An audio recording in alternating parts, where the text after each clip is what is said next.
If it seems like the news is going too fast for you to keep up with, and each news story is getting pushed out of the news by the next news story before you can even get a handle on what's happening in the last news story, then don't worry, you're not alone. It doesn't mean that you're slower in any way, or that you're not keeping up, or that you're not spending enough time on anything. It just means that it's the week before the midterms. The Florida mail bomber was no more than taken into custody, and another disaster rocked our country to its roots. This time, a crazed anti-semite went through and shot up a Pittsburgh synagogue early on Saturday morning while they were going through a circumcision ceremony, otherwise known as a bris. Now, this story is flying through the news right now, for very good reason. It's a pretty open and shut case. They essentially caught the guy in the act. He crawled out and surrendered and confessed to the authorities. This was all on Saturday morning, and by Monday morning, he was in court for his preliminary hearing and was signing away most of his rights to defense because they caught him in the act, and I think he knows deep down that he really doesn't have a defense. This, however, has not stopped the members of the mainstream media and the Democrat politicians who are looking for something to run on because they can't run on the economy or jobs from jumping out and giving this whole case the George W. Bush 9/11 treatment. And what I mean by that is they are not letting a good tragedy go to waste, no matter how hard they have to spin the story. Now, there are a lot of people who are watching this case who are putting up the standard why now narrative. And I'm one of those people. I can't completely wrap my head around why a person would do this right now, right after there's been another major prominent FBI case out there. But that's something I have been thinking about and I've got a couple of ideas of it. However, there's no question on the motive of this, why Mr. Bowers decided to go out and do what he did. Bowers has a long-standing anti-Semitic and anti-Zionist social media presence. He has been kicked off from a few different social media sites from what I understand, and has been relegated to those dark corners of the internet that many people are afraid of in the mainstream media, and many people like to talk down about. When Bowers started shooting, he was yelling anti-Semitic rhetoric, the type of which I do not dare repeat on this channel because it will be going on to YouTube.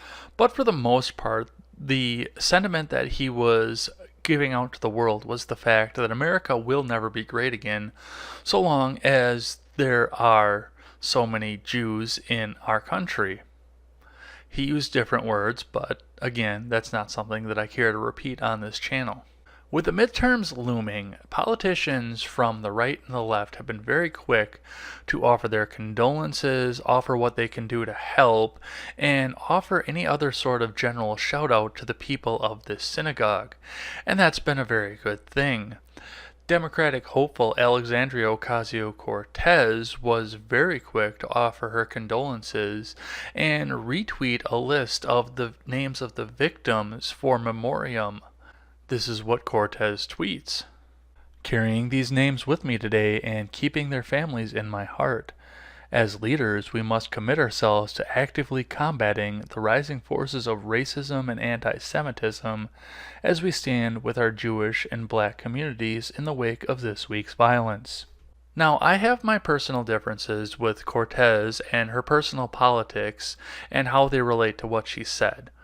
But in a time of grieving, that's not my time to bring them up. I will grant Cortez the benefit of the doubt that she sincerely believes what she says, and that she sincerely is sorrowful for the loss of the members of the community. But then she had to go out and tweet again. Imagine if it was ISIS that sent bombs to U.S. officials, started shooting in grocery stores, and invading places of worship. How do you think this administration would respond? And why is the response so different when those same terrorist acts are committed by white supremacists? Well, for starters, if it was a member of ISIS, he would be in a Pittsburgh detention facility associated with the Pittsburgh courts, being led to his preliminary court appearance in cuffs, probably in a wheelchair, because the same SWAT team action would have happened, and asked whether or not he wanted an attorney to represent him for his crimes, just like Bowers got. Additionally, the administration that's in power would be putting the full responsibility of the shooting on the member of ISIS. There would be some fringe members of the far right and the more racist right that would be blaming Islam for it, but for the most part we would be blaming the individuals and, of course, not the weapon used. Additionally, if it was an ISIS member, I highly suspect that many prominent Democrats who are both in Congress and running for Congress would not be currently calling for the death penalty for this particular individual, as they are for Mr. Bowers. As this shooter allegedly used an AR-15 to carry out his rampage, there's been a small smattering of the usual conversation to outlaw and cease production of the Armalite rifle. However, in this particular case, it's gone a little bit further than that. One of the most publicized and politicized aspects of this particular story is the fact that the perpetrator had a presence that was very prominent on the Twitter alternative site known as Gab. Now, if you're new to Gab or you're unfamiliar with it, Gab is like Twitter.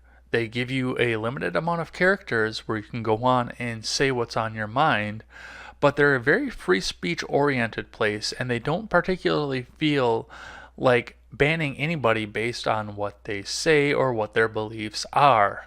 They act and operate in the fashion that Twitter claimed that it was going to be and that it was advertised when it first started out, but now Jack Dorsey laughs off as just fantasy from the early stages of the internet.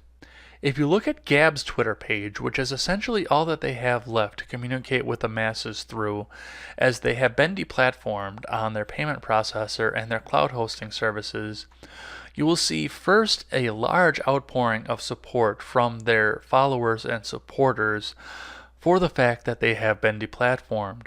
But you will also see a large amount of criticism from people, and they are proudly retweeting this out there so everybody can see the fact that they are being criticized for this. And essentially, they're not fighting back. They're throwing some words around to fight back here and there, but for the most part, they are letting the free speech go onto their pages. They're letting people tweet at them whatever it is that they wish. They're responding in kind, but they're not reporting or anything, which is very, very big of them. But it also goes right along with the platform that they try to keep on their own page. Gab has been under attack since the shooting happened because they allowed Mr. Bowers to have a platform in which he expressly said that he was going to do these things. Rather than banning him like Facebook and Twitter would have for these very same statements, Gab allowed him to continue to go on and continue to say anti-Semitic things and make threats against the Jewish community. And in all honesty, the opponents should not be attacking Gab for this. They should be thanking Gab for the fact that Bowers was allowed to go on and post on Gab as much as he did. According to their Twitter feed, Gab has been cooperative with federal authorities throughout this investigation, allowing the authorities to go through and read Bowers' manifesto on their webpage. Even though they're deplatformed, they do still have the records of what he was saying and willingly turned it over to the authorities. Therefore, if Bowers did try to deny or make a defense against the fact that he did the shooting or tried to get off on it in some other way, there is concrete ironclad evidence out there that he was planning on doing this. One of the advantages of social media, and one of the reasons that I think we should stop sharing as much as we do on there, it essentially is waiving some of your Fourth Amendment rights because you are putting it on another platform that is public. But the fact that they gave Bowers his voice meant that it was so much easier for authorities to put him away all the same. Let's close out by talking about the timing of this. While I still lean to the direction that the mail bombing was a complete hoax, I don't believe that this shooting was a hoax. Obviously, it wasn't a hoax. People died from it.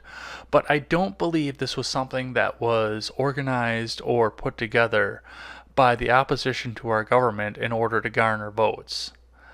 I just think that the people who were trying to garner votes saw it happen and saw an opportunity to take advantage of the situation and try to garner votes with something that they had nothing to do with.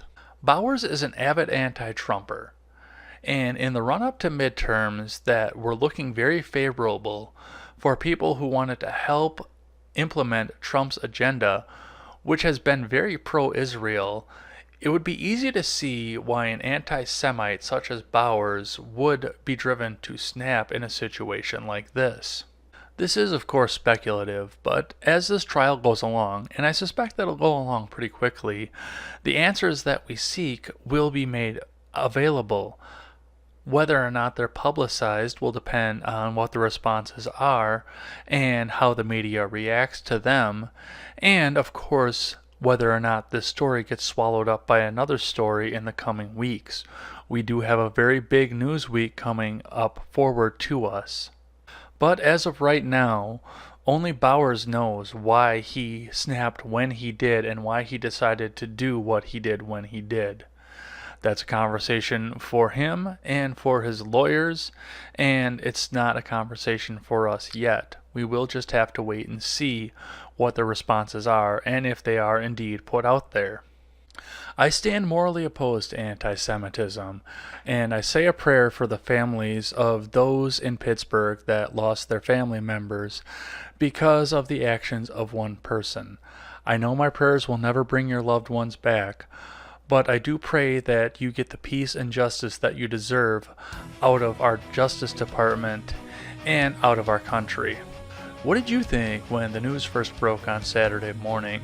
And what do you think that we can do to try and nip some of these actors in the bud before their thoughts manifest into tragedy? I always welcome a thoughtful and positive discussion in the comments section below, and especially over on Twitter. That is at EdsBlogTwitter with a 1 in place of the I. Thanks as always for listening to this show and supporting this channel. And remember, never take the words of bloggers, podcasters, or journalists as gospel.